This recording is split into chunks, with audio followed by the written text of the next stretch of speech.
Hi there.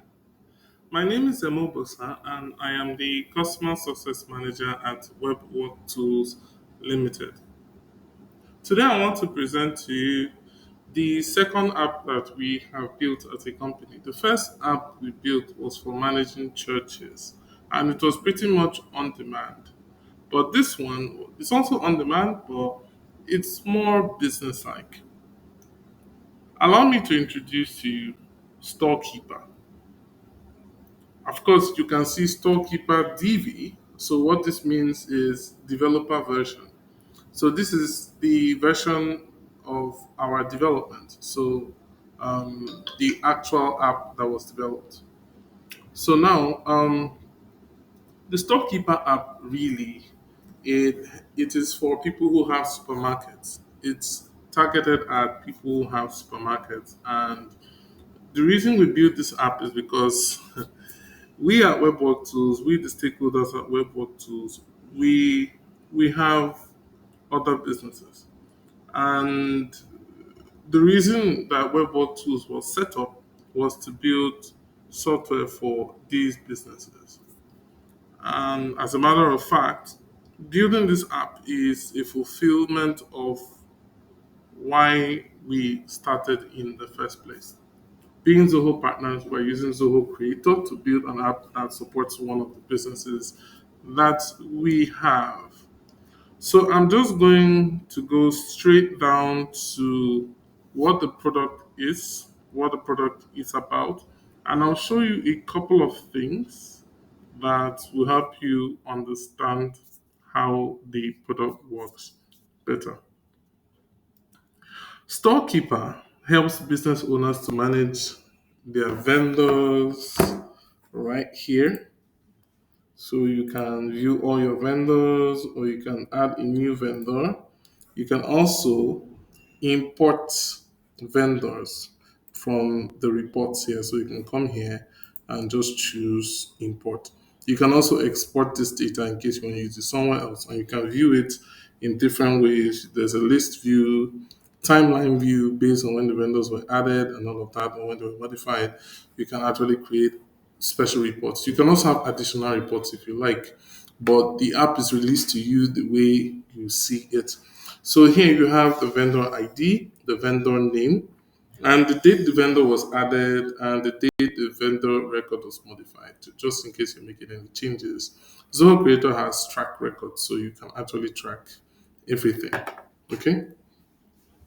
So the next thing that we can manage with this app is customers.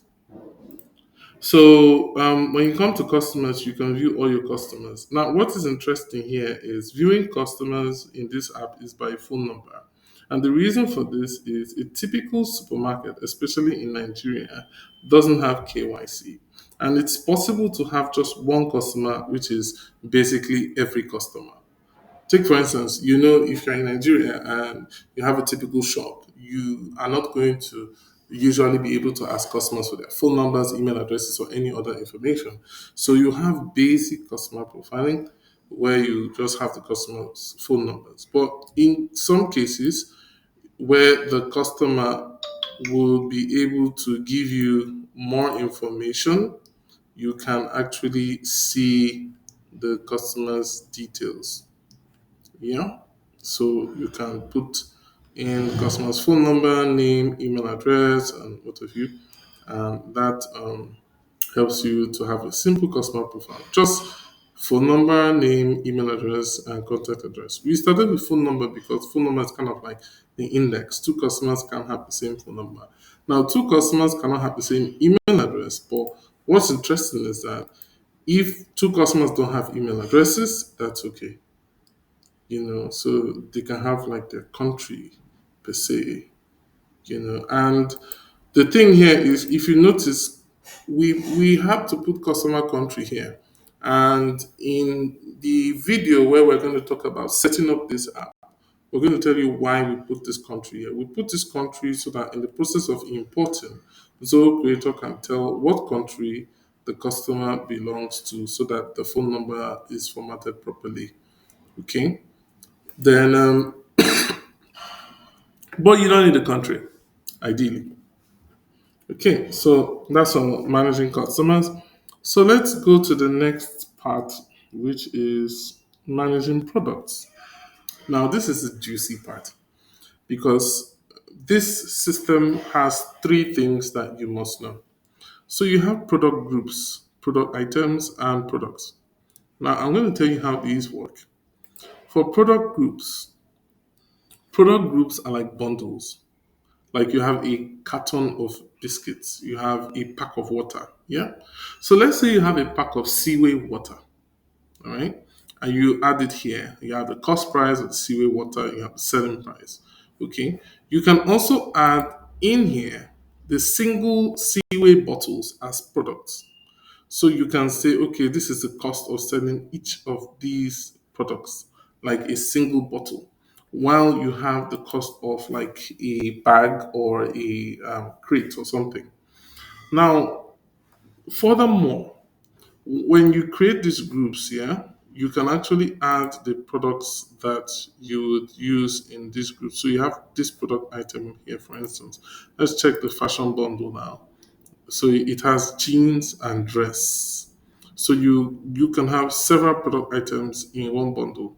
Now it doesn't matter what the price of the individual items are.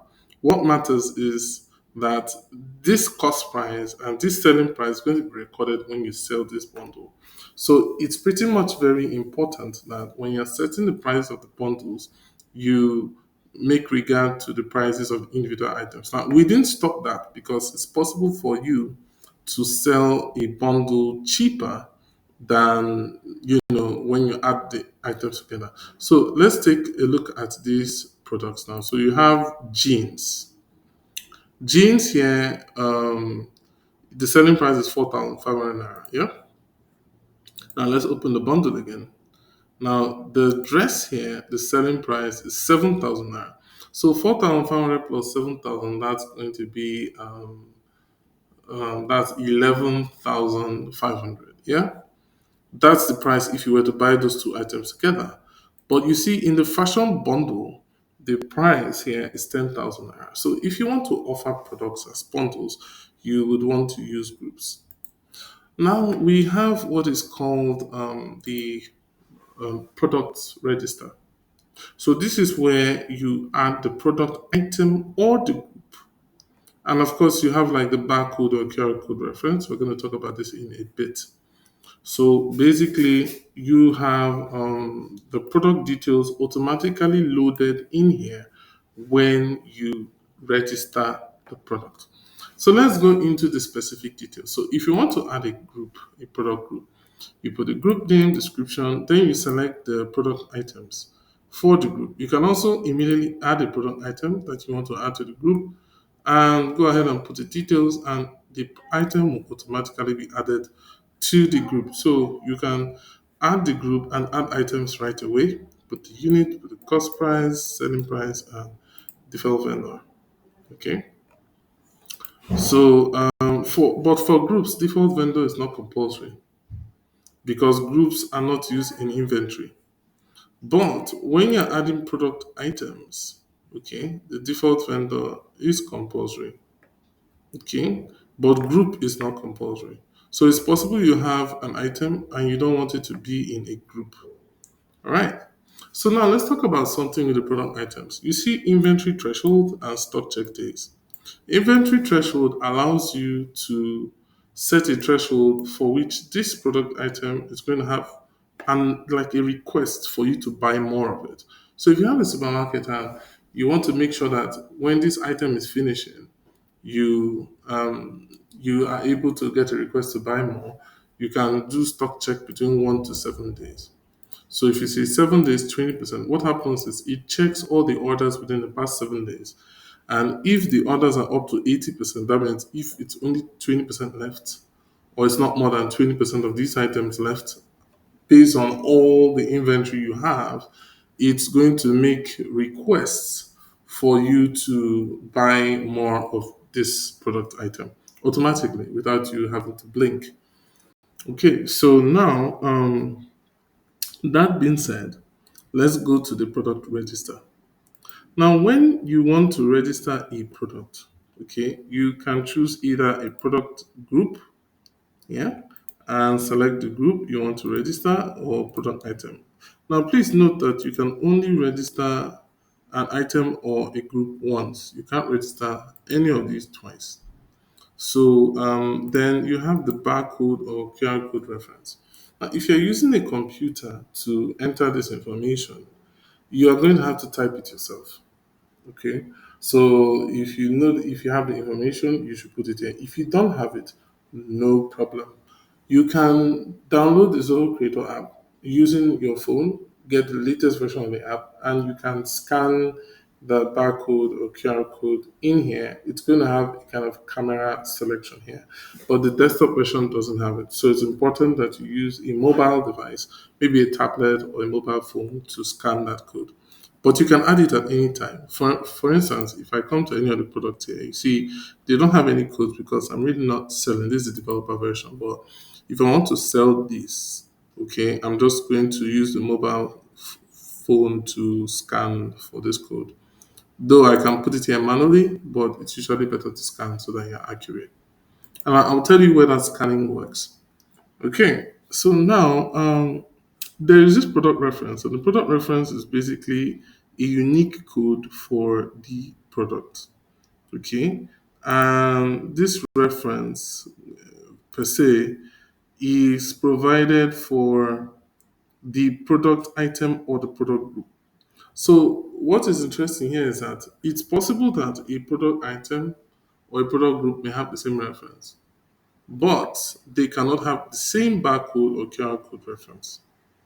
Besides, every product has their ID. So the product ID is unique. But the barcode QR code reference is what you use to scan the product when you are actually selling it to the customer. So it's important that the barcode QR code reference is particularly scanned and not entered manually so it's accurate. So here, just in case you are working on many products, yeah, and let's say you want to change prices. To change prices of products, you have to go to the specific product items. You can also change prices in product groups or change anything, name or whatever. Now, when you change this, you would need to come to the product register and choose the specific item either by clicking on it and choosing synchronize, or you come here and select the items and choose synchronize. Now, when you choose synchronize, what happens is that the information from the product item or group is automatically synchronized into the register. So the updated information becomes sacrosanct instead of you having to come here and save the product each time. Then another thing too is in case you made a mistake in entering a barcode reference, like let's go to this um, food food bag now and just put a rubbish barcode reference, okay, and I save it. So oops, I made a mistake, yeah. So what I'm going to do is I'll either come here or I would come to this point, select this and say clear code reference. So when I choose to clear it, it would remove the wrong reference that I provided. So I can do this for all the records. I can do it for several records just in case I'm doing a lot of register management per se. So this being said, after managing the products, it's now time to manage inventory. Now, it's important to note that inventory can be managed for product groups and product items. However, products have to be registered before they can be sold. So when you come to inventory, you're going to see the inventory here. Inventory items have different status. So you have available and you have pending. Pending inventory items are what we call requests, while available are the ones that have been treated. Now, please note if you make an inventory item available, you cannot change it back to pending. You can only mark it unavailable. Okay, so you can say, okay, this facial cream, I want to mark it unavailable. Okay, so I'll say mark unavailable. So you see that facial cream is unavailable.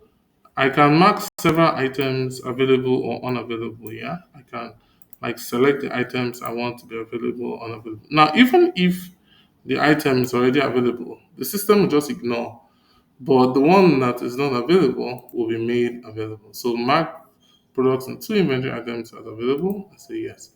And here we go. It's now available again. And then if I choose to make this pending item available, it becomes available. So I can come here and I can just make this one available. Okay. And it becomes available. But I can't change it back to pending, even if I go to edit it, because I've already provisioned the inventory item. So the inventory is pretty much easy to manage. You come here and select the product item. You choose the vendor. Now you can choose any vendor you want. Yeah. Depending on who you bought it from. Like this lip balm, you can buy lip balm from Beauty Buzz or you can buy lip balm from Fashion Forward. So it depends on which of these businesses. Then you can say, okay, you have like 15 of these products. And when you put this, it automatically shows you the cost price and the selling price of these products. Now, you cannot save like an inventory item in the first time as an available item or unavailable. It's going to give you an error. So you see the inventory item is not yet ready. So you have to make it pending before you add it. That way you have a control of how you are adding your inventory items. So that being said, this is basically how to manage inventory. So let's go to orders. So orders is the sweet part, how to buy.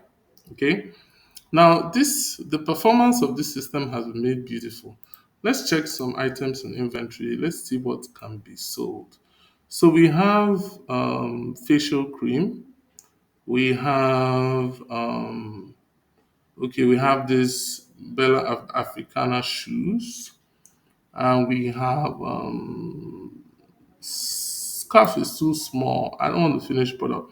Let's say we have jeans. Let's do jeans. Let's just pick some items: jeans, t-shirts, facial cream, and Bella Africana shoes. So let's come here. Now we can come to add order, or we can go to all orders and then we can choose add order here. Now, if you choose this, it's not going to help you with shopping because when you finish, it's going to come back to the list. So it's better for you to choose add order so that you can continue adding orders. The date and time is automatically specified here, but you can put a time before now. You just cannot put a time in the future. So it has to be before the future. So now or in the past, just in case you are setting up your records from legacy data. Then you choose a customer. In case you don't have customers with KYC, you can just add a customer for yourself here. So let's choose this customer. The customer has a phone number and name. Then I come here. Now I'm going to show you in a different video how to order with the barcode reference, but I can also show you manually just what happens. So let me go to inventory now and let's make the Bella Africana shoes um, have a okay, I'm going to do that in the register, actually the product register. So let's go to product register and oh, I'm not even selling Bella Africana shoes. Do you see? It's not even a product register. So let's see if we can sell the foot bag. I hope we have enough stock for the foot bag. So let's say the code is 12345, then 4321. Okay, 12345 4321. So that's the barcode reference. Okay, 12345 4321. So let's just let me see if we could do another thing. Let's check the fashion bundle too. Now let's do 5 4 3 2 1 2 3 4 5. Okay. Now this is for the fashion bundle. So we have two things now. Okay. So let's try to place the order. So we come here, add order, and we choose the customer. Let's choose that our favorite customer, and then we choose add new. So choose a product type, it's a group. And let's go 1 2 3 4 5 4 3 2 1. And when we just press tab, it would automatically select Bella Africana food bag, and the quantity is one. So we can buy like one or two. So let's buy like two of the food bags. I hope we have enough, product items for this. Then we choose to add. Okay. Then we choose another group. Okay, now in case you are scanning from a mobile device, it's going to automatically pick up. But because we're using a desktop, it's not going to pick up. So let's do 5, 4, 3, 2, 1, 2, 3, 4, 5. And it's going to automatically pick the fashion bundle. And let's say we want to buy three of the fashion bundle items. So this is 30,000, 80,000 plus 30,000. I will give you 110,000 order total. Then this is 110,000. Typically, people will transfer this money, yeah? So let's say the customer paid you 110,000 naira in full. The customer may pay you or may not pay you, whatever. But bottom line is this is where you put these records, and the shop owner can pretty much follow up. So when you choose to add, dress is not enough. Mm, the dress stock is not enough.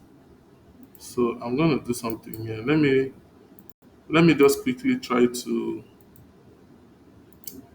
I'm just gonna quietly fix that inventory. How many dresses do I have? Oh, okay. Oh, I didn't sell dress. Okay, you know what? Let me just buy jeans instead. There's no need. Let me buy jeans. Okay, so you see now that if I change this item, okay, and I choose jeans, it's going to clean up this barcode reference because that's not the stuff for jeans. But the quantity, yeah, three. Okay, three pieces of jeans, yeah, that should work for me. Now it's 93.5 because I really didn't have that product in stock. So I'll transfer the customer will transfer 93,500, and the order has been added successfully. So when an order is added, it becomes available. Okay. And this is the order. So you have all the details of the order, the payment and all of that, bank transfer. Then you have the sales record and other items. Now I'm going to explain this to you in a bit. So you see, when you see these two, they look the same, right? But there's a difference. So let me tell you what the difference is. Assuming that let's say the price of this jeans, we changed it. We go to products and we say, oh, things are expensive in the market. So let's try to change the price of the jeans because we are struggling to sell jeans. So this was 3,045. So let's add 500 naira to the cost now. So we will do 3,500 and we'll make this 5,000. Okay. So we save this. So we've increased the price of jeans. Okay, 3,500 and 5,000. The cost is 3,500, selling price 5,000. So we come here and say, okay, for this product now, we need to go to products and look for where jeans is. So this is jeans. And you see that it's still going to show you when you open jeans, it's still going to show you 3,045. So what we just need to do is to click synchronize. So when we do that, it's going to update the price to 3,500 and 5,000. So now, after synchronizing, you find out that when you go to the order that we made for jeans, the order is still the same. So that means that the jeans was still sold at 4,500 naira. You know. So how are we sure that it's not going to change my sales records? So you see here, my sales records are intact. Even if I save this, it's not going to change anything. Okay. Now, there's something I also want you to know. Anytime you add an order, it adds an equivalent sale. So this is the sale here. This is the cost price for the 2,500. and this is total selling price 93,500. So when you come here, you can confirm the payment from here, or you can choose to edit, and you can put transaction memo, put payment reference, and select an image for the payment receipt. Then it's going to automatically pull out payment details. So you can put reference memo, whatever, or you can upload the receipt, and the details from the receipt are going to come out here. Okay, so that you don't have to open the receipt file to see what the details are. Then you can change the payment status to confirmed. Okay, but the very fast way of confirming payment is just by selecting the payment and clicking confirm payment. Okay, so the payment is going to be confirmed. Now, let's say the price has changed and we want to reflect the changed price in the order because we want to collect more money from the customer. Let's say we are taking 5k instead of 4.5. We just realized that the price has changed. We say, customer, please, so the price is 5k. Now, how are we going to really do that? Unfortunately, we cannot change the sales record because this is a record of what was initially sold. But we can check this box to use updated selling prices. So the moment we tick this, it's going to check the updated prices of each of the items here, whether they are group or product items, and then give you the total based on that update. So you can then tell the customer to pay you 95,000 instead. Okay? And then we click update. Now, when you do this, um, it's going to reflect the new price for you. You see 15,000. But if you come here, you can see the original order on the sales record, but you can see the order items and the order total right here. Just because you are using updated selling prices. Now, whenever the order total is changed, okay, or the amount paid is changed, any of these, the sales record will be unconfirmed. That means the payment will be pending because you have to confirm the changes. Okay, so that way you can actually come and choose to confirm the payment here again. Okay, so after doing this, you see that online financial reports is different from what I had before. You have like your amounts paid, total profit, you have your expenses, and all of that. Then you have your income. Yeah, so we made quite some money just now based on what we have done. So the income has increased. So you have your full year financial reports. Now, there's one last thing I want to show you: expenses. You can have expense categories. Yeah, you can add them and use them accordingly.